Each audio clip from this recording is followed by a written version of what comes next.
Hay una conversación que tuve hace muchos años con un hombre que cambió mi forma de entender el dinero para siempre. No era un millonario famoso, no era un gurú de las finanzas. Era un carpintero de mediana edad que vivía en una casa modesta en las afueras de una ciudad pequeña. Yo tenía unos veintitantos años. Estaba prácticamente en la quiebra y él me invitó a tomar café en su cocina después de que yo le hiciera una reparación menor en su coche. Mientras hablábamos noté algo extraño. En las paredes de su casa había fotos de viajes a Europa, Asia, América del Sur. Tenía una biblioteca enorme con libros sobre economía, historia y filosofía. Y cuando me preguntó qué hacía con mi dinero, yo le dije la verdad, no ahorraba nada. Gastaba todo lo que ganaba y a veces más. Él asintió lentamente sin juzgarme y me dijo algo que nunca olvidé. Me dijo, Brian, el dinero es como el agua. Si no construyes un recipiente para guardarlo, no importa cuánto llueva, siempre estarás sediento. Ese hombre, ese carpintero que nunca apareció en ninguna revista, tenía más de $2 millones ahorrados e invertidos cuando murió.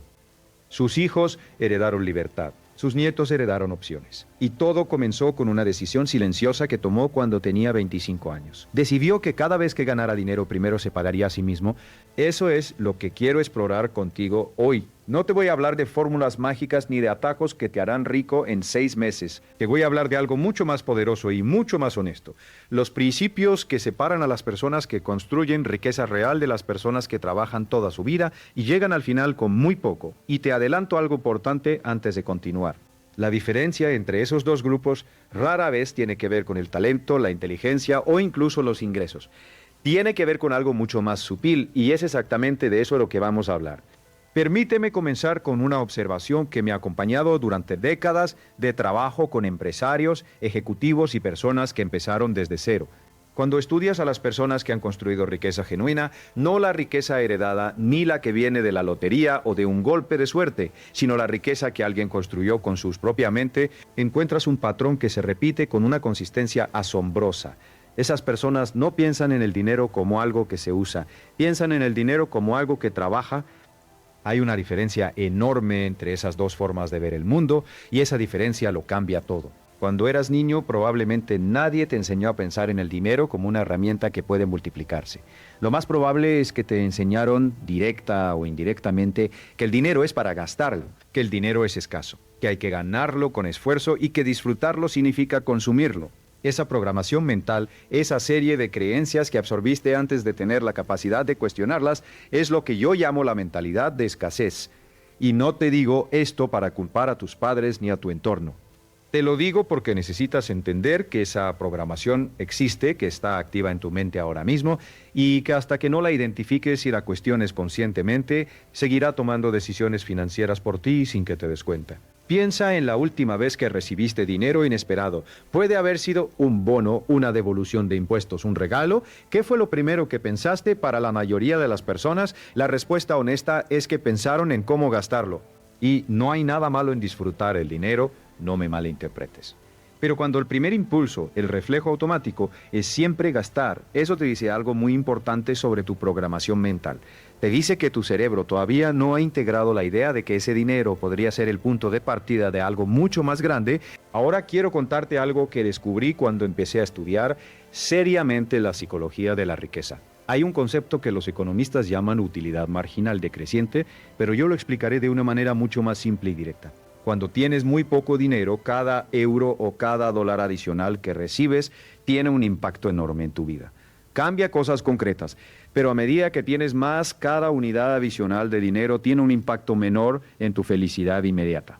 Lo que esto significa en términos prácticos es que hay un punto, y ese punto llega antes de lo que crees, en el que gastar más dinero en cosas materiales deja de hacerte más feliz de manera significativa.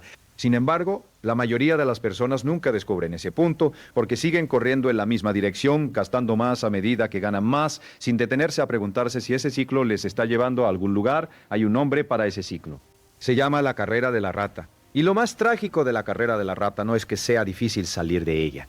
Lo más trágico es que la mayoría de las personas que están en ella no saben que están participando, creen que están progresando porque su estilo de vida mejora, tienen un coche mejor, una casa más grande, vacaciones más caras, pero si miras sus balances reales, si miras la diferencia entre lo que poseen y lo que deben, muchas veces descubres que en términos de libertad financiera real, están exactamente en el mismo lugar donde empezaron o incluso más atrás. Recuerdo a un empresario que conocí en una de mis conferencias en Los Ángeles. Era dueño de varios negocios exitosos. Ganaba más de $300,000 al año. Tenía una casa espectacular, 2 coches de lujo y enviaba a sus hijos a los mejores colegios privados. Desde afuera parecía el epítome del éxito, pero cuando hablé con él en privado, me confesó que vivía con una ansiedad constante. Me dijo que si sus negocios paraban de generar ingresos durante 3 meses, no podría pagar sus facturas. Todo lo que ganaba salía tan rápido como entraba, tenía ingresos altos pero cero libertad, y eso, amigo mío, no es riqueza. Eso es una ilusión de riqueza muy bien decorada. La riqueza real no se mide por cuánto ganas. Se mide por cuánto tiempo podrías vivir con el mismo estilo de vida si dejaras de trabajar mañana. Esa es la definición que más me gusta porque es honesta y directa. Si puedes vivir un mes, tienes un mes de riqueza. Si puedes vivir un año, tienes un año de riqueza. Si puedes vivir el resto de tu vida sin trabajar, eso es la independencia financiera. Y ese es el objetivo real, no el coche, no la casa, no el título. La libertad. Ahora bien, ¿cómo se llega ahí? Porque sé que en este momento hay personas escuchándome que están empezando desde cero, que tienen deudas, que ganan un salario modesto y que pueden estar pensando que todo esto suena muy bien en teoría, pero que no aplica a su situación.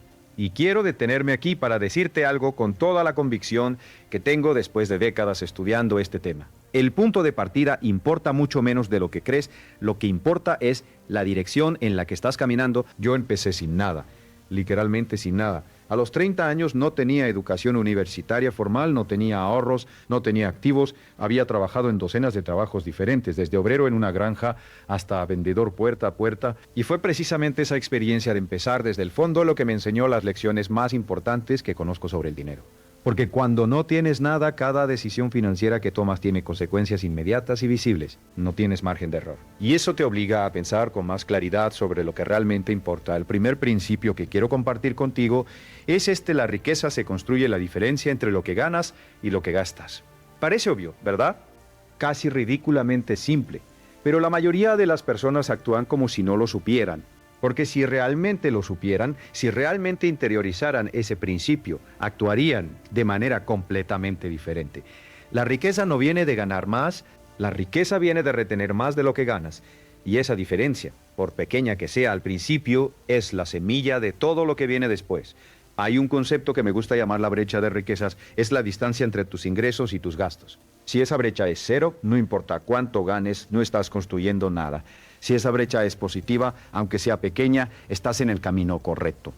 Y si esa brecha crece con el tiempo, si la proteges y la amplías deliberadamente, estás haciendo exactamente lo que hacen las personas que terminan siendo financieramente libres. Pero aquí viene la parte que la mayoría de los libros de finanzas personales no te dicen, o que te dicen de una manera tan técnica que no aterriza emocionalmente. El mayor obstáculo para mantener esa brecha positiva no es la falta de ingresos. Es algo que los psicólogos llaman inflación del estilo de vida. Es el fenómeno por el cual cada vez que tus ingresos aumentan, tus gastos aumentan al mismo ritmo o incluso más rápido, consigues un aumento de salario y en lugar de ahorrar la diferencia, compras un coche mejor. Lanzas un negocio exitoso y en lugar de reinvertir las ganancias, te mudas a una casa más grande. Y así, año tras año, la brecha de riqueza sigue siendo cero o incluso negativa, sin importar cuánto estés ganando. La solución a este problema no es la privación. No te estoy diciendo que vivas como un monje ni que te niegues todos los placeres de la vida. Te estoy diciendo que seas deliberado, que cuando tus ingresos aumenten tomes una decisión consciente sobre qué porcentaje de ese aumento vas a retener y cuál vas a permitirte gastar. Esa decisión consciente, tomada en el momento del aumento y no después, es lo que separa a las personas que construyen riqueza de las que no. Hay una regla que enseño en mis seminarios que llamo la regla del 70 y 10.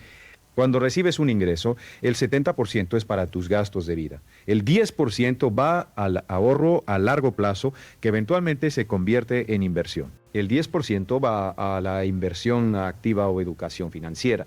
Y el 10% restante va a lo que yo llamo el fondo de libertad, que es dinero que acumulas y nunca tocas salvo una emergencia real. Ahora, sé que hay personas que dirán que con sus ingresos actuales no pueden vivir con el 70%. Y puede que tengan razón. Pero la pregunta más importante no es si puedes hacerlo ahora mismo.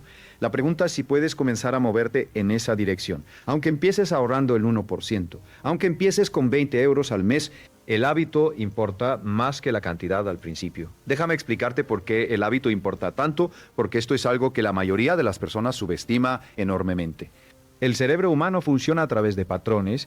Cuando repites una acción suficientes veces, esa acción deja de requerir esfuerzo consciente y se convierte en automática.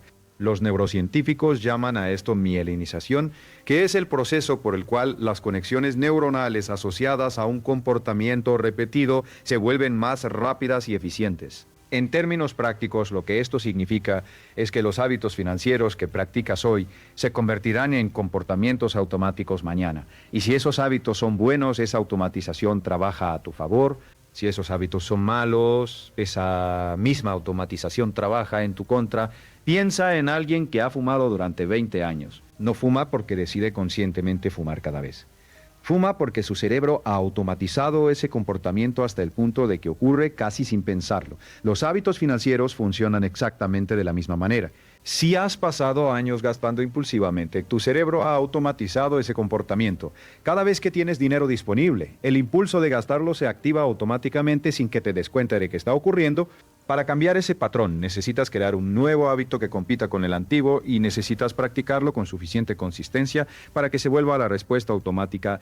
Esto me lleva al segundo principio fundamental: págate a ti mismo primero. Este concepto tiene décadas de historia en la literatura financiera, pero su simplicidad engaña a muchas personas que lo escuchan y piensan que ya lo entienden cuando en realidad no han internalizado su significado profundo. Pagarte a ti mismo primero no significa simplemente ahorrar lo que te sobra al final del mes. Significa que antes de pagar cualquier factura, antes de comprar cualquier cosa, antes de hacer cualquier gasto, apartas una porción de tus ingresos para tu futuro. Ese dinero no existe para los gastos cotidianos. Está separado, protegido, invisible para la parte de tu cerebro que quiere gastarlo. La razón por la que esto funciona tan bien es psicológica. Cuando el dinero está disponible, lo gastas. Cuando no está disponible, encuentras la manera de vivir sin él. Las personas que dicen que no pueden ahorrar porque no les sobra dinero al final del mes han invertido el orden correcto del proceso. Primero ahorras, luego vives con lo que queda, no al revés. Y sé que esto puede sonar duro si estás en una situación financiera difícil, pero incluso en las situaciones más ajustadas hay algo que se puede separar. Y ese algo, por pequeño que sea, es el comienzo de un cambio de mentalidad que tiene consecuencias que van mucho más allá de la cantidad de dinero que estás apartando. Quiero hablarte ahora de algo que considero uno de los conceptos más poderosos en el mundo de las finanzas personales y que al mismo tiempo es uno de los más incomprendidos. Estoy hablando del interés compuesto. Albert Einstein, según se cuenta, lo llamó la octava maravilla del mundo. Y aunque no sé si esa cita es completamente auténtica, el sentimiento detrás de ella es absolutamente correcto. El interés compuesto es el proceso por el cual el dinero que has ganado genera a su vez más dinero y ese nuevo dinero genera más dinero y así sucesivamente en un ciclo que se acelera exponencialmente con el tiempo. Voy a darte un ejemplo concreto para que esto deje de ser abstracto. Si inviertes 10.000 euros a una tasa de retorno del 8% anual y no tocas ese dinero, en 10 años tendrás aproximadamente 21.000 euros. En 20 años tendrás alrededor de 46.000, en 30 años casi 100.000. Y en 40 años más de 200.000 euros, todo eso a partir de 10.000 euros iniciales, sin añadir ni un solo euro más. Ese es el poder del tiempo combinado con el interés compuesto. Y lo que hace que este concepto sea tan revolucionario es que el tiempo es el único ingrediente que no se puede comprar. No puedes trabajar más horas para tener más tiempo, no puedes pagar para que el tiempo pase más rápido, solo puedes empezar antes. Esto significa que el mayor error financiero que puedes cometer no es hacer una mala inversión. El mayor error es esperar. Cada año que pasa sin invertir es un año de crecimiento compuesto que pierdes para siempre. Y ese año perdido no es solo el dinero que no invertiste, es el dinero que ese dinero habría generado durante todos los años siguientes. La procrastinación financiera tiene un coste que la mayoría de las personas nunca calcula porque es invisible, pero ese coste real es enorme y es irreversible. Hay un ejercicio que hago en mis seminarios que siempre genera una reacción poderosa en la audiencia. Pido a las personas que calculen cuánto dinero habrían acumulado si hubieran empezado a ahorrar e invertir 100 euros al mes desde los 25 años hasta los 65, asumiendo un retorno promedio del 7% anual.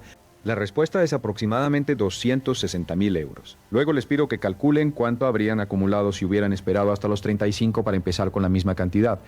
La respuesta cae a aproximadamente 120.000 euros. 10 años de diferencia en el punto de partida resultan en más de 140.000 euros menos al final. Y esos 10 años, los años entre los 25 y los 35 y los 35, son precisamente los años en que la mayoría de las personas dice que no puede permitirse ahorrar porque está pagando deudas estudiantiles, estableciéndose en su carrera, comprando muebles para su primer apartamento. La ironía es devastadora. Los años en que más excusas tenemos para no ahorrar son exactamente los años en que el ahorro tiene el mayor impacto a largo plazo. No porque la cantidad sea mayor en esos años, sino porque el tiempo que ese dinero tiene para crecer es máximo. Cada euro que inviertes a los 25 vale más que cualquier euro que inviertas a los 45, no porque sea un euro diferente, sino porque tiene 20 años más para multiplicarse. Ahora quiero hablar de algo que creo que es fundamental para entender por qué tantas personas inteligentes y trabajadoras terminan sin dinero. Quiero hablar de la diferencia entre activos y pasivos, pero no de la manera técnica y aburrida en que se enseña en los libros de contabilidad. Quiero hablarte de esto de una manera que cambie cómo ves cada decisión financiera que tomas. Un activo es cualquier cosa que pone dinero en tu bolsillo. Un pasivo es cualquier cosa que saca dinero de tu bolsillo. Parece simple, ¿verdad? Pero cuando empiezas a aplicar este filtro a las decisiones financieras cotidianas, te das cuenta de que la mayoría de las cosas que la gente compra creyendo que son activos son en realidad pasivos disfrazados. El ejemplo más claro y más polémico es la casa en la que vives. Durante décadas, la sabiduría popular ha dictado que comprar una casa es la mejor inversión que puedes hacer. Y hay contextos en que eso puede ser verdad. Pero en muchos casos, la casa en que vives no es un activo en el sentido financiero real porque no te genera ingresos. Al contrario, te genera gastos. Hipoteca, impuestos, mantenimiento, seguros. Eso no significa que no debas comprar una casa. Significa que debes ser honesto sobre lo que es. Un lugar donde vivir con ciertos beneficios patrimoniales a largo plazo, pero no necesariamente la inversión que reemplaza a todas las demás. El coche es otro ejemplo clásico. La mayoría de las personas piensan el coche como un símbolo de éxito, y culturalmente lo es.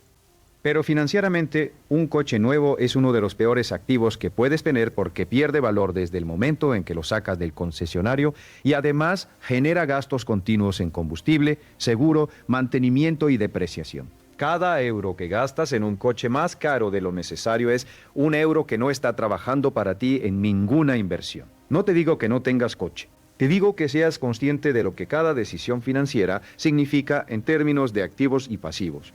Porque las personas que construyen riqueza son obsesivamente conscientes de esa distinción. Invierten en activos que generan ingresos pasivos, propiedades en alquiler, acciones que pagan dividendos, negocios que funcionan sin su presencia constante, derechos de autor, fondos de inversión. Y minimizan, de manera deliberada y sistemática, los gastos en pasivos que consumen sus ingresos sin generar nada a cambio. Hay una frase que me gusta mucho y que resume este principio perfectamente. Los ricos compran activos. La clase media compra pasivos que cree que son activos. Y los pobres solo compran gastos. No lo digo para juzgar a nadie. Lo digo porque es una observación empírica que se repite una y otra vez cuando estudias los patrones de gasto de personas en diferentes niveles de riqueza. Y la buena noticia es que este patrón se puede cambiar. No requiere más ingresos, requiere más conciencia. Quiero hablar ahora de uno de los temas que más me apasionan y que creo que es el más subestimado en la conversación sobre riqueza: la educación financiera. No me refiero a un título universitario en economía, me refiero al conocimiento práctico y continuo sobre cómo funciona el dinero, cómo se mueven los mercados, qué opciones de inversión existen, cómo funcionan los impuestos, cómo leer un balance financiero. Ese tipo de conocimiento es, en mi opinión, el activo más valioso que cualquier persona puede desarrollar. Hay un dato que siempre me llama la atención. En la mayoría de los países del mundo, los niños pasan 12 o más años en el sistema educativo formal aprendiendo matemáticas, historia, ciencias, idiomas, pero prácticamente ninguno de esos años incluye educación financiera real. Nadie les enseña cómo funciona el interés compuesto en la práctica. Nadie les explica la diferencia entre un activo y un pasivo. Nadie les habla de la inflación, de los impuestos sobre las ganancias de capital, de cómo evaluar una inversión.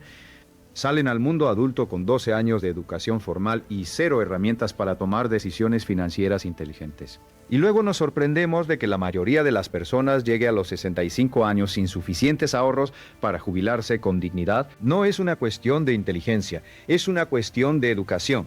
Y la responsabilidad de llenar ese vacío educativo recae sobre cada uno de nosotros individualmente, porque el sistema no lo va a hacer por nosotros. Eso significa que si quieres construir riqueza, necesitas convertirte en un estudiante permanente del dinero. Lee libros, estudia inversores exitosos, aprende sobre los mercados financieros, entiende cómo funcionan los impuestos en tu país. Busca mentores que hayan hecho lo que tú quieres hacer. El tiempo que inviertes en educarte financieramente tiene un retorno que supera prácticamente cualquier otra inversión que puedas hacer. Porque el conocimiento que adquieres no desaparece con las fluctuaciones del mercado, no se devalúa con la inflación. Permanece contigo y sigue generando valor durante toda tu vida. Hay un concepto que me parece crucial en este punto y es la diferencia entre el precio y el valor. El precio es lo que pagas por algo. El valor es lo que recibes a cambio. La mayoría de las personas cuando toman decisiones financieras se enfoca en el precio. Buscan lo más barato, evitan gastar en cosas que parecen caras. Pero las personas que construyen riqueza piensan en términos de valor. Se preguntan, ¿qué voy a recibir a cambio de este gasto? Este gasto me va a generar más ingresos, me va a ahorrar tiempo, me va a enseñar algo que multiplique mis capacidades. Un libro que cuesta 30 euros puede enseñarte algo que cambia tu vida financiera para siempre. Un curso de inversión que cuesta 500 euros puede darte el conocimiento para tomar una decisión de inversión que te genere decenas de miles de euros. Un mentor o un coach financiero que cobra honorarios significativos puede ayudarte a evitar errores que te costarían mucho más. Esos gastos no son gastos en el sentido tradicional.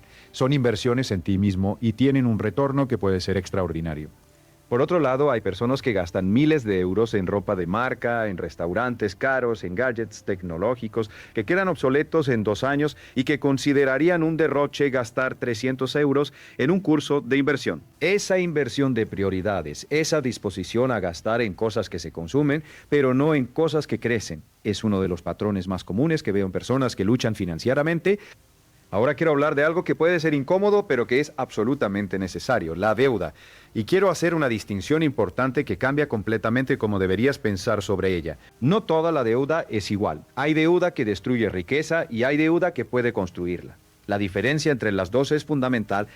La deuda que destruye riqueza es la que se usa para comprar cosas que se consumen o que se deprecian. La deuda de la tarjeta de crédito usada para vacaciones o para ropa. El préstamo para comprar un coche nuevo que no necesitas. La financiación de electrodomésticos a un interés del 20%. Este tipo de deuda es devastador porque no solo consume los ingresos futuros para pagar algo que ya se consumió, sino que lo hace con un interés que puede duplicar o triplicar el coste original.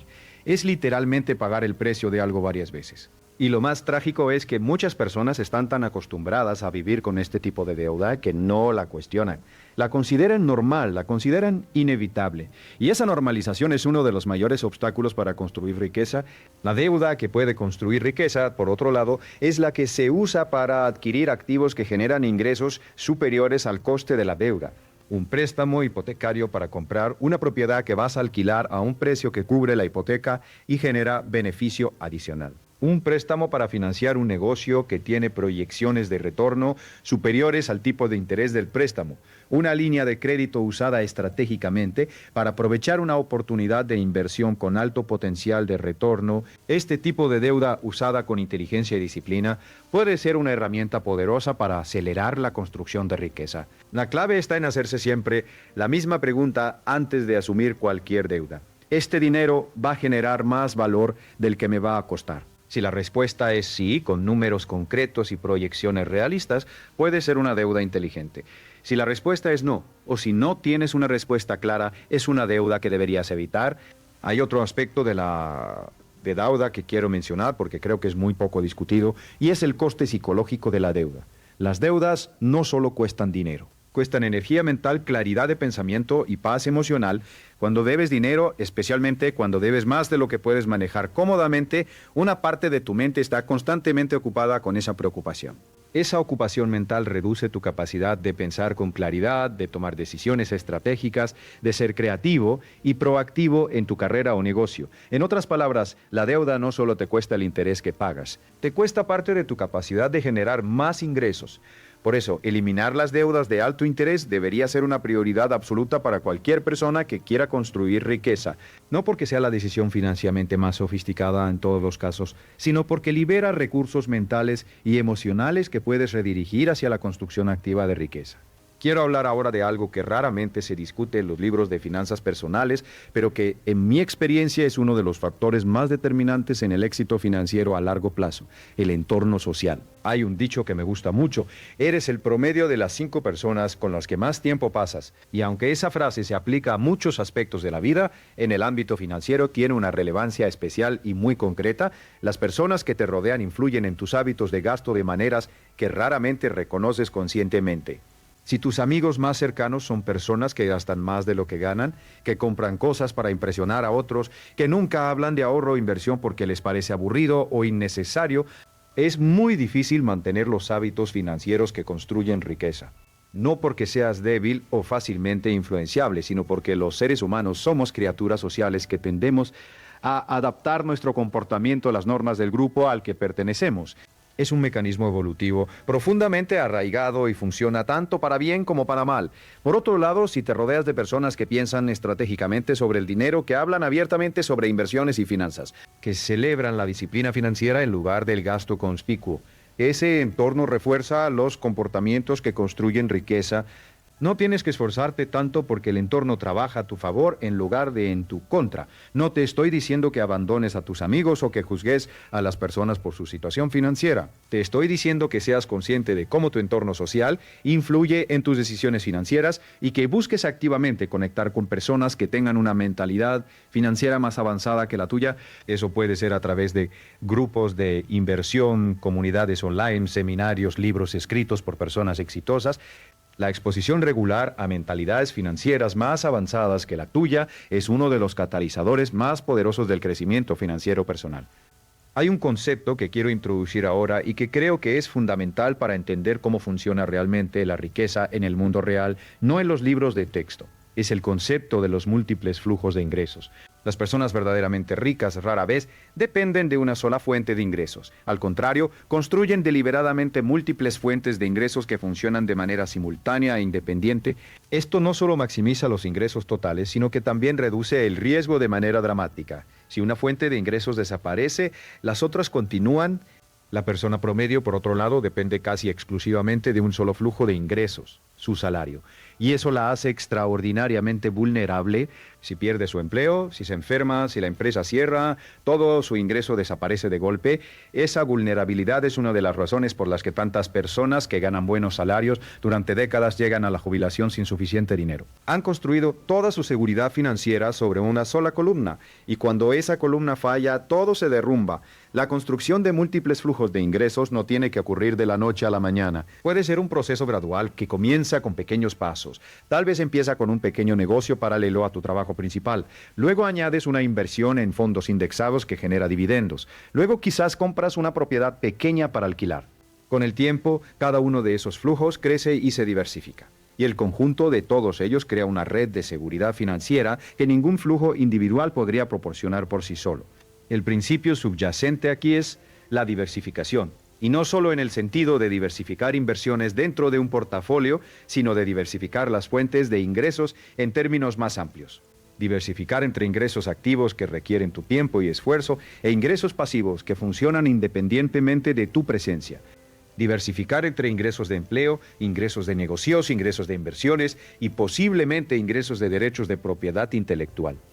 Cada tipo de ingreso tiene características diferentes en términos de riesgo, potencial de crecimiento, requerimientos de tiempo, y una cartera equilibrada de diferentes tipos de ingresos es mucho más robusta que cualquier fuente única. Ahora quiero hablar de algo que podría parecer contradictorio con todo lo que he dicho hasta ahora, pero que creo que es igualmente importante: el papel de la generosidad en la construcción de riqueza. Hay una creencia muy extendida de que para acumular riqueza necesitas ser tacaño, necesitas tener todo lo que puedes y dar lo menos posible. Y esa creencia, además de ser moralmente cuestionable, es financieramente incorrecta.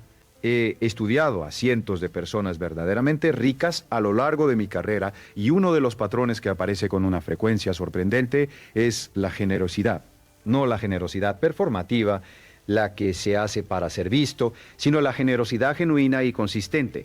Y no solo la generosidad con dinero, sino la generosidad con conocimiento, con tiempo, con conexiones, con oportunidades. Hay varias razones por las que la generosidad tiende a correlacionarse con la riqueza. La primera es psicológica. Cuando das de manera genuina, tu cerebro recibe señales de abundancia Estás actuando desde la premisa de que tienes suficiente para compartir y esa premisa refuerza la mentalidad de abundancia que es fundamental para tomar buenas decisiones financieras. La segunda razón es práctica. La generosidad construye relaciones y las relaciones son una de las fuentes más importantes de oportunidades financieras. Las personas que dan valor a otros sin esperar nada inmediato a cambio crean una red de buena voluntad que con el tiempo genera oportunidades que no habrían existido de otra manera. Y la tercera razón, que es la más profunda y la más difícil de explicar racionalmente, es algo que muchas personas exitosas describen como una especie de ley de reciprocidad universal. Cuando das genuinamente, recibes, no siempre de la misma fuente, no siempre de la manera que esperabas, pero el flujo de valor que envías al mundo tiende a regresar a ti de formas inesperadas. No te digo esto como una afirmación mística. Te lo digo como una observación empírica de décadas de estudio de personas exitosas.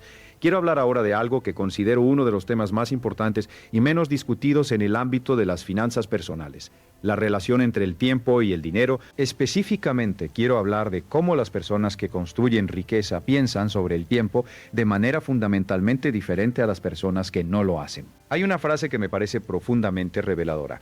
El tiempo es el único recurso verdaderamente no renovable. El dinero se puede ganar, perder y ganar de nuevo. Las relaciones se pueden construir, dañar y reparar. La salud se puede perder y recuperar, al menos hasta cierto punto. Pero el tiempo que pasa nunca regresa. Cada hora que pasa es una hora que no volverás a tener jamás. Y esa irreversibilidad hace del tiempo el recurso más valioso que cualquier persona posee. Las personas que construyen riqueza entienden esto de manera visceral. Por eso son extraordinariamente selectivas con cómo invierten su tiempo. No solo su tiempo de trabajo, sino todo su tiempo. Se preguntan constantemente si lo que están haciendo en este momento es el uso más valioso de su tiempo dado sus objetivos. Se niegan a pasar horas en actividades que no contribuyen a sus metas más importantes. Delegan, automatizan y eliminan tareas que otros pueden hacer igual de bien o mejor, y liberan así tiempo para las actividades de alto valor que solo ellos pueden hacer. Esto tiene una implicación directa en las finanzas personales que me parece crucial. Una de las inversiones más rentables que puedes hacer es la que te libera tiempo. Contratar a alguien para que haga las tareas de tu negocio que consumen tu tiempo pero que no requieren tu nivel de expertices. Automatizar los procesos repetitivos en tu vida financiera, como las transferencias automáticas al ahorro o las inversiones programadas. Comprar herramientas o servicios que te ahorran tiempo significativo. En todos estos casos, estás intercambiando dinero por tiempo. Y si usas ese tiempo liberado de manera productiva, el retorno sobre esa inversión puede ser extraordinario.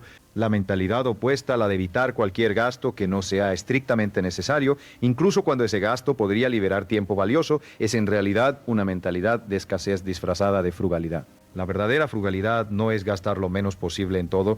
La verdadera frugalidad es ser muy selectivo sobre en qué gastas, maximizando el valor que recibes a cambio de cada euro que sale de tu bolsillo. Hay otro aspecto de la relación tiempo-dinero que quiero mencionar, y es el concepto de la tasa horaria personal. Cada uno de nosotros tiene un valor de mercado por hora de trabajo. Ese valor varía enormemente según las habilidades, la experiencia y el mercado en que trabajamos. Pero más allá del valor de mercado, hay algo que yo llamo la tasa horaria aspiracional, que es el valor por hora que deberías estar generando si estás trabajando en las actividades más valiosas y estratégicas de tu carrera o negocio. Cuando sabes cuál es tu tasa horaria aspiracional, puedes tomar decisiones mucho más inteligentes sobre cómo invertir tu tiempo. Si tu tasa horaria aspiracional es 100 euros por hora, entonces cualquier tarea que puedas delegar a alguien por 20 euros por hora debería ser delegada sin dudar. No hacerlo no es ahorro. Es desperdiciar 80 euros de valor por hora, y ese tipo de cálculo, aplicado sistemáticamente a todas las decisiones de tiempo, puede transformar radicalmente tu productividad y, en consecuencia, tus ingresos. Quiero hablar ahora de un tema que creo que es el corazón de todo lo que hemos discutido hasta ahora: la mentalidad de largo plazo. Y quiero hacerlo a través de una historia que me parece perfectamente ilustrativa. Hace varios años, en uno de mis seminarios en Nueva York, tuve la oportunidad de hablar con dos hermanos que habían crecido en la misma familia, con los mismos padres, en el mismo hogar, con acceso a las mismas oportunidades. Tenían edades similares, niveles educativos similares y habían empezado sus carreras con salarios prácticamente idénticos. 20 años después, uno de ellos era financieramente libre. Tenía una cartera de inversiones que generaba ingresos pasivos suficientes para cubrir todos sus gastos de vida. El otro seguía trabajando largas horas en un trabajo que no le gustaba, cargando con deudas significativas y con prácticamente nada ahorrado para la jubilación. Cuando les pregunté a ambos qué había hecho la diferencia, la respuesta del hermano exitoso fue simple y directa. Me dijo que desde muy joven había aprendido a preguntarse antes de cada decisión financiera significativa cómo esa decisión afectaría su situación financiera en 10 o 20 años, no solo en el próximo mes o en el próximo año, en 10 o 20 años. Esa pregunta, ese simple cambio de perspectiva temporal, había cambiado completamente el tipo de decisiones que tomaba. Había rechazado compras impulsivas porque cuando proyectaba su impacto a largo plazo, el coste era demasiado alto. Había mantenido sus inversiones durante las caídas del mercado porque sabía que en el largo plazo los mercados tienden a subir. Había invertido en su educación y en su desarrollo profesional porque sabía que esas inversiones generarían retornos durante décadas.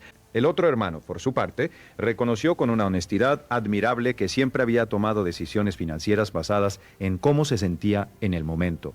Si quería algo, lo compraba. Si tenía dinero disponible, lo gastaba. Si el mercado caía, vendía por miedo. Su horizonte temporal para las decisiones financieras era esencialmente el presente inmediato y eso había tenido consecuencias devastadoras a lo largo de 20 años. Esa historia ilustra algo que los psicólogos llaman descuento temporal, que es la tendencia natural del cerebro humano a valorar las recompensas inmediatas mucho más que las recompensas futuras. Es un mecanismo evolutivo que nos sirvió muy bien cuando vivíamos en entornos donde el futuro era incierto y lo que importaba era sobrevivir hoy.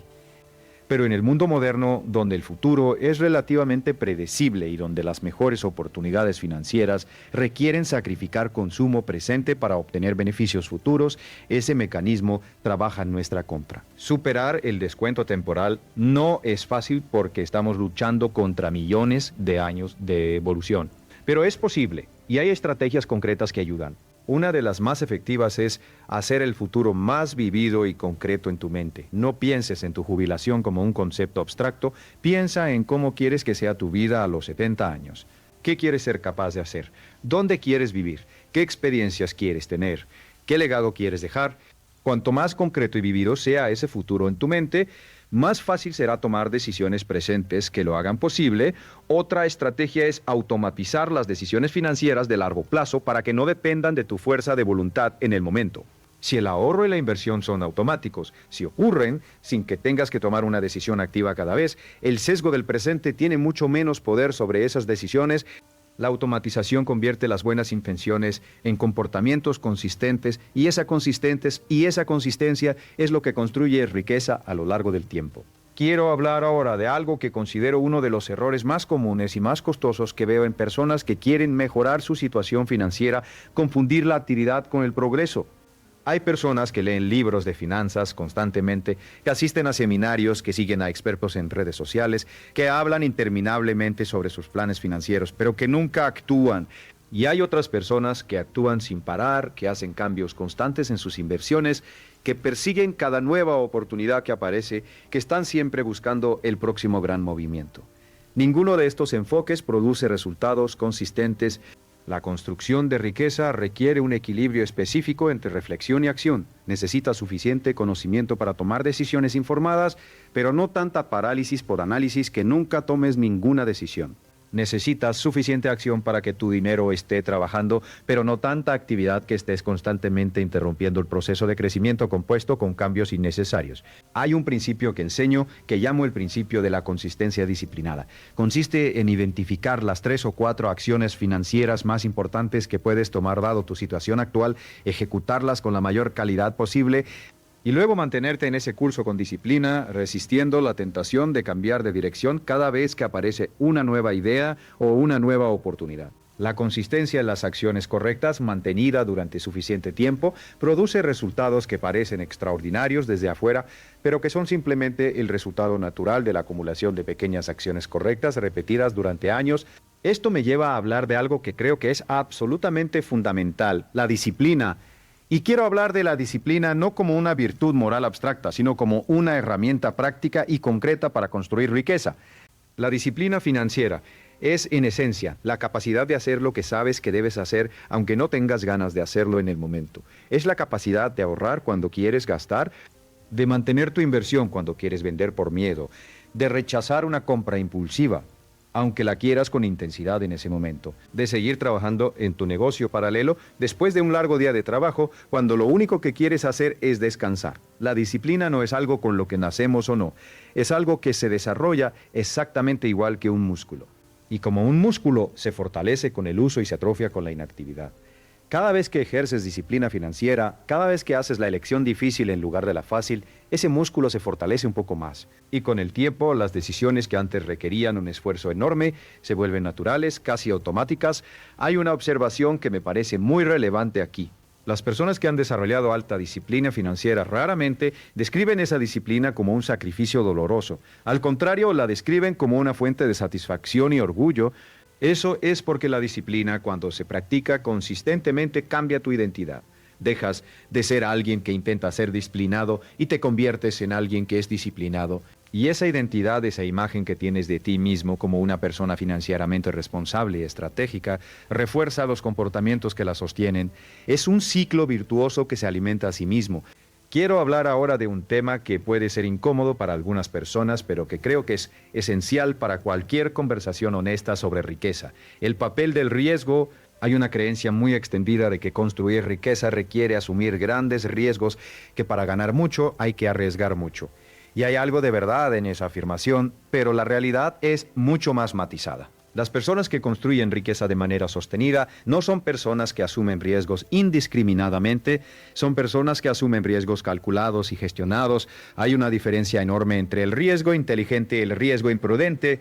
El riesgo inteligente es el que tomas después de haber hecho tu tarea, después de haber entendido los fundamentos de lo que estás haciendo, después de haber evaluado los escenarios posibles y de haber determinado que el potencial de ganancia justifica el riesgo de pérdida.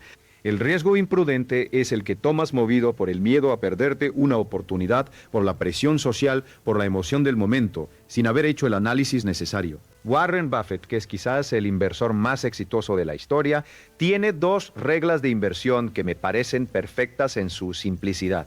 La primera regla es: nunca pierdas dinero. La segunda regla es: nunca olvides la primera regla. Eso puede sonar paradójico, porque en las inversiones siempre hay riesgo de pérdida.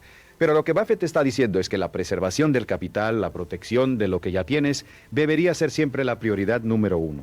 Porque las pérdidas son asimétricas. Si pierdes el 50% de tu capital, necesitas ganar el 100% para volver al punto de partida. Por eso las pérdidas grandes son tan devastadoras para la construcción de riqueza a largo plazo. Esto tiene implicaciones prácticas muy concretas. Significa que antes de buscar las inversiones con mayor potencial de retorno, debes asegurarte de que tienes una base financiera sólida, un fondo de emergencia que cubra 6 meses de gastos, deudas de alto interés eliminadas, inversiones diversificadas que no pongan todo tu capital en riesgo. Esa base sólida es lo que te permite asumir riesgos calculados en otras áreas sin poner en peligro tu seguridad financiera fundamental. Hay otro aspecto de riesgo que quiero mencionar y que me parece muy importante: el riesgo de no actuar. Muchas personas piensan en el riesgo únicamente como el riesgo de perder dinero en una inversión. Pero hay otro riesgo igualmente real y potencialmente más costoso, que es el riesgo de no invertir, de dejar el dinero en una cuenta de ahorro con un interés mínimo mientras la inflación erosiona su valor, de no desarrollar las habilidades financieras que te permitiría multiplicar tu patrimonio. El riesgo de la inacción es silencioso e invisible, pero sus consecuencias a largo plazo pueden ser devastadoras. Quiero hablar ahora de algo que raramente se discute, pero que creo que es uno de los factores más determinantes en el éxito financiero a largo plazo: la salud. No en el sentido de que necesitas ser atleta de élite para ser rico, sino en el sentido de que tu energía física y mental es el motor que impulsa todo lo demás. Si tu salud es mala, tu capacidad de trabajar, de pensar con claridad, de tomar buenas decisiones, de mantener la disciplina y la consistencia que requiere la construcción de riqueza, todo eso se ve comprometido. Las personas que construyen riqueza de manera sostenida tienden a ser personas que cuidan su salud de manera deliberada, duermen suficiente, hacen ejercicio regularmente, cuidan su alimentación. Gestionan el estrés de manera activa, no porque sean perfectos o porque tengan una disciplina sobrehumana, sino porque entienden que su salud es uno de sus activos más valiosos y que descuidarla tiene costes que van mucho más allá de los gastos médicos directos. Hay un concepto que me gusta mucho en este contexto, que es la idea de la energía como recurso primario. El tiempo es importante, pero sin la energía para usarlo productivamente, el tiempo no vale nada. Una persona que trabaja 10 horas al día, pero que está agotada y estresada, produce mucho menos valor que una persona que trabaja 6 horas al día, pero que está descansada, enfocada y con alta energía. Invertir en tu salud es invertir en tu capacidad de generar valor. Y esa inversión tiene un retorno que se refleja directamente en tus resultados financieros a lo largo del tiempo. Ahora quiero hablar de algo que creo que es el tema más profundo de toda esta conversación: la relación entre la identidad y la riqueza, porque al final del día, lo que determines que eres, la imagen que tienes de ti mismo, determina las decisiones que tomas. Y las decisiones que tomas determinan los resultados que obtienes. Hay personas que en lo más profundo de su ser creen que no merecen ser ricas, que el dinero es para otros, que su destino es luchar financieramente. Esas creencias, aunque nunca las expresen en voz alta, influyen en cada decisión financiera que toman. Las llevan a autosabotearse cuando se acercan al éxito, a rechazar oportunidades inconscientemente, a gastar de maneras que los mantienen en el nivel financiero que su identidad considera apropiado para ellos. Yo he visto esto una y otra vez en mi trabajo con personas que quieren mejorar su situación financiera. Hay personas que aprenden todos los principios correctos, que entienden la teoría perfectamente, pero que siguen tomando las mismas decisiones financieras destructivas. Y cuando exploras las creencias subyacentes, invariablemente encuentras una identidad que no se alinea con la riqueza. Una creencia profunda de que no son el tipo de persona que puede ser rica, o que ser rico significa ser malo o codicioso, o que el dinero trae problemas y conflictos. Cambiar esas creencias de identidad es el trabajo más difícil y más importante que cualquier persona puede hacer en su camino hacia la libertad financiera. Y no se cambian simplemente repitiendo afirmaciones positivas frente al espejo, aunque eso puede ser un primer paso. Se cambian a través de la acción. Cada vez que tomas una decisión financiera inteligente, cada vez que ahorras cuando querías gastar, cada vez que mantienes tu inversión cuando querías vender, cada vez que aprendes algo nuevo sobre finanzas, estás construyendo evidencia de que eres el tipo de persona que maneja el dinero con inteligencia. Y esa evidencia acumulada es lo que transforma gradualmente tu identidad financiera. Hay una frase que me gusta mucho y que resume este principio perfectamente. Actúa como la persona que quieres ser y con el tiempo te convertirás en esa persona. No esperes a tener la mentalidad de riqueza para empezar a actuar con disciplina financiera. Actúa con disciplina financiera ahora y la mentalidad de riqueza seguirá. Quiero hablar ahora de un tema práctico que creo que es muy importante: cómo empezar cuando estás en una situación difícil. Porque sé que hay personas escuchándome que tienen deudas significativas, que ganan un salario mínimo, que tienen responsabilidades familiares que hacen que cualquier ahorro parezca imposible. Y quiero ser honesto y práctico sobre lo que se puede hacer en esas circunstancias. Lo primero que quiero decirte es que el punto de partida, por difícil que sea, no determina el destino. He conocido a personas que empezaron con deudas enormes y que construyeron riqueza real en 10 o 15 años. He conocido a personas que empezaron con ingresos mínimos y que a través de la educación, la disciplina y la perseverancia transformaron completamente su situación financiera. No te estoy prometiendo que será fácil. Te estoy diciendo que es posible y que lo que determina el resultado no es el punto de partida, sino la dirección y la consistencia del movimiento. El primer paso cuando estás en una situación difícil es siempre el mismo: claridad total sobre tu situación actual. Necesitas saber exactamente cuánto debes y a quién, exactamente cuánto ganas, exactamente cuánto gastas y en qué. Sin esa claridad es imposible tomar decisiones inteligentes. Muchas personas evitan hacer ese inventario porque les genera ansiedad ver los números reales, pero esa ansiedad, aunque incómoda, es mucho mejor que la ignorancia que permite que la situación empeore sin que te des cuenta. Una vez que tienes claridad total sobre tu situación, el segundo paso es identificar los gastos que puedes eliminar o reducir sin impactar significativamente tu calidad de vida. En casi todos los presupuestos hay gastos que se han acumulado por inercia, por hábito, por no haberlos cuestionado en mucho tiempo, suscripciones que no usas, hábitos de consumo que podrían modificarse sin gran sacrificio, gastos sociales que podrían reducirse sin afectar tus relaciones más importantes. Esos ahorros, por pequeños que sean individualmente, sumados crean el margen que necesitas para empezar a construir. El tercer paso es establecer un plan de eliminación de deudas de alto interés. Hay dos estrategias principales para esto. La primera se llama avalancha de deudas y consiste en pagar primero la deuda con el interés más alto, porque eso minimiza el coste total de la deuda a lo largo del tiempo. La segunda se llama bola de nieve y consiste en pagar primero la deuda más pequeña independientemente del interés, porque eliminar una deuda completamente genera un impulso psicológico que motiva a continuar. Matemáticamente, la avalancha es más eficiente.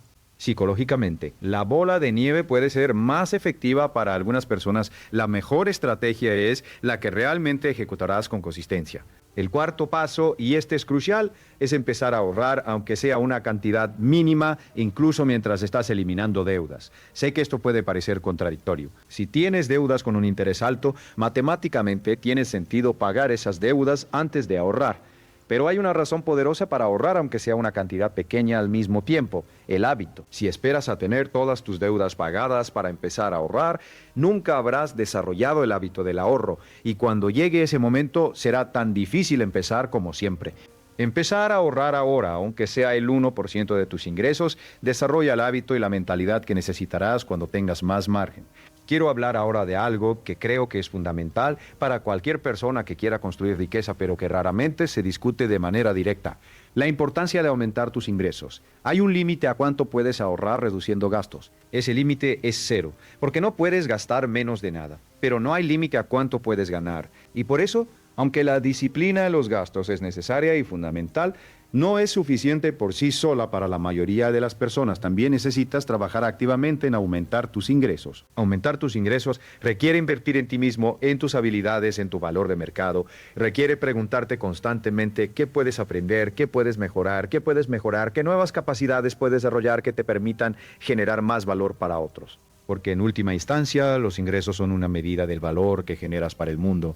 Si quieres ganar más, necesitas generar más valor, y generar más valor requiere desarrollar más capacidades. Esto puede significar cosas muy diferentes para diferentes personas. Para un empleado puede significar desarrollar habilidades que justifiquen un ascenso o un cambio a una empresa que pague mejor. Para un emprendedor puede significar aprender a vender mejor, a gestionar mejor, a innovar mejor. Para un profesional independiente puede significar especializarse en un nicho donde la demanda es alta y la competencia es baja.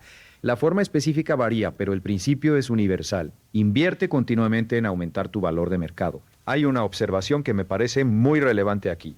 Las personas que construyen riqueza son invariablemente personas que nunca dejan de aprender. Son lectores voraces, asisten a conferencias y seminarios, buscan mentores. Están constantemente expuestos a ideas nuevas que pueden aplicar a su situación.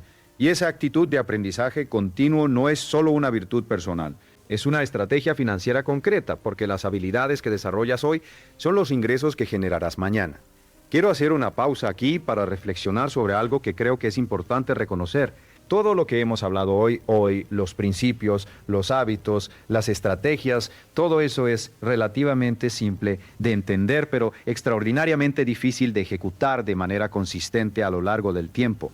Y esa dificultad no es una señal de que estás haciendo algo mal. Es simplemente la naturaleza del proceso de construcción de riqueza. La construcción de riqueza es, en muchos sentidos, un proceso aburrido. No hay momentos dramáticos de transformación instantánea. No hay revelaciones mágicas que lo cambien todo de la noche a la mañana. Es el resultado de miles de pequeñas decisiones correctas tomadas día tras día, semana tras semana, año tras año, durante décadas.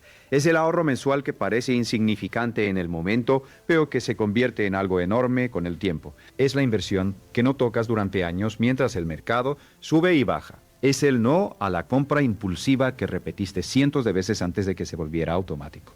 Y precisamente porque es un proceso lento y silencioso, muchas personas lo abandonan. Buscan resultados rápidos y cuando no los encuentran, concluyen que el proceso no funciona. Pero el problema no es el proceso. El problema es la expectativa. Si esperas riqueza rápida, te decepcionarás y abandonarás. Si entiendes que estás construyendo algo que tardará años en manifestarse plenamente, pero que ese algo tiene una solidez y una durabilidad que ningún atajo puede proporcionar, entonces tienes la perspectiva correcta para mantenerte en el camino.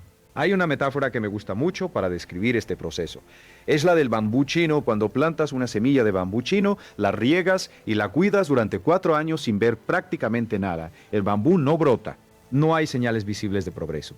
Pero en el 5.º año, el bambú crece más de 20 metros en pocas semanas. ¿Significa eso que no pasó nada durante los primeros 4 años? No. Durante esos 4 años, el bambú estaba desarrollando un sistema de raíces profundo y extenso que le permitiría crecer a esa velocidad cuando llegara el momento. Sin esas raíces, el crecimiento del 5.º año sería imposible. La construcción de riqueza funciona de la misma manera. Los primeros años de ahorro disciplinado, de educación financiera, de desarrollo de hábitos correctos, Pueden parecer que no están produciendo resultados visibles, pero están construyendo las raíces, la base, el sistema que permitirá que la riqueza crezca de manera exponencial cuando el tiempo y el interés compuesto hagan su trabajo. La clave es no abandonar durante los años de las raíces. Quiero hablar ahora de algo que creo que es uno de los temas más importantes para cerrar esta conversación, el propósito, porque la riqueza sin propósito es vacía. He conocido a personas que han alcanzado la independencia financiera y que se han sentido perdidas, sin dirección, sin motivación para levantarse por la mañana. Y he conocido a personas con recursos modestos que viven con una plenitud y una satisfacción que muchos millonarios envidiarían. La diferencia no está en los números del banco, está en el propósito con que viven. El dinero es un amplificador. Amplifica lo que ya eres. Si eres generoso, el dinero te permite ser más generoso. Si eres curioso, el dinero te permite explorar más. Si tienes un propósito claro, el dinero te da más capacidad de perseguirlo. Pero si no tienes propósito, si no sabes para qué quieres el dinero más allá de la seguridad abstracta o el estatus social, el dinero no llenará ese vacío. Solo lo hará más grande y más visible. Por eso, una de las preguntas más importantes que puedes hacerte en tu camino hacia la libertad financiera es esta: ¿para qué quiero el dinero? No en términos abstractos, en términos concretos y específicos. ¿Qué quiero poder hacer que ahora no puedo? ¿Qué experiencias quiero tener? ¿A quién quiero ayudar? ¿Qué legado quiero dejar? ¿Qué tipo de vida quiero vivir en los próximos 10, 20, 30 años? Cuando tienes respuestas claras y concretas a esas preguntas, el proceso de construcción de riqueza se transforma, deja de ser un ejercicio de privación y disciplina y se convierte en un proyecto con propósito, en un camino hacia algo que genuinamente quieres y valoras. Y esa transformación de perspectiva hace que la disciplina sea mucho más fácil de mantener porque no estás renunciando a cosas, estás eligiendo activamente el camino que te lleva a donde quieres ir. Hay algo más que quiero decirte antes de terminar, y es algo que he aprendido no solo de estudiar personas exitosas, sino de mi propia experiencia personal. El camino hacia la libertad financiera no es lineal. Habrá retrocesos, habrá momentos en que el mercado caiga y tus inversiones pierdan valor temporalmente. Habrá emergencias inesperadas que te obliguen a usar tus ahorros. Habrá decisiones que en retrospectiva no fueron las mejores. Y todo eso es normal. Todo eso es parte del proceso. Lo que separa a las personas que eventualmente alcanzan la libertad financiera de las que no es lo que hacen después de esos retrocesos. Las personas que construyen riqueza no se rinden cuando las cosas se complican.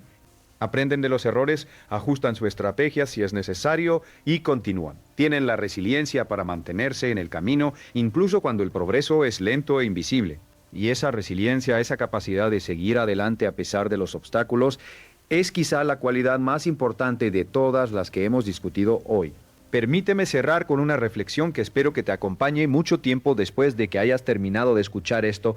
Cada día que pasa estás tomando decisiones financieras. Algunas son grandes y obvias, otras son pequeñas y casi invisibles. Pero todas ellas, sumadas a lo largo del tiempo, determinan el lugar donde estarás financieramente en 10, 20 o 30 años. No hay decisión financiera neutral. Cada una te acerca o te aleja de la libertad financiera. Y la buena noticia, la noticia que quiero que te lleves de esta conversación, es que no necesitas hacer todo perfectamente para construir riqueza. No necesitas ser el inversor más inteligente del mundo.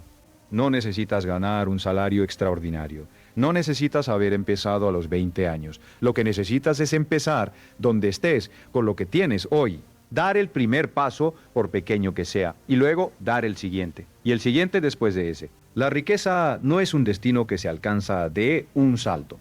Es una dirección en la que se camina, un paso a la vez, con consistencia y propósito durante suficiente tiempo para que el interés compuesto haga su magia. Y si empiezas hoy, si decides hoy que vas a ser más deliberado, más disciplinado y más estratégico con tu dinero, dentro de 10 años mirarás atrás y te alegrarás profundamente de haber tomado esa decisión. El carpintero que me habló del recipiente para el agua tenía razón. No importa cuánto llueva si no tienes dónde guardar el agua. Construye tu recipiente, empieza hoy. Y nunca dejes de construirlo. El momento de actuar no es cuando todo esté perfecto. El momento de actuar es ahora, con lo que tienes, desde donde estás, porque el mejor momento para plantar un árbol fue hace 20 años. El segundo mejor momento es hoy. Y ese árbol, si lo cuidas con paciencia y disciplina, dará sombra y frutos durante toda tu vida y más allá. Gracias por estar aquí, gracias por tomar el tiempo de escuchar estas ideas. Y sobre todo, gracias por tomarte en serio a ti mismo y a tu futuro financiero. Porque eso al final es lo que más importa.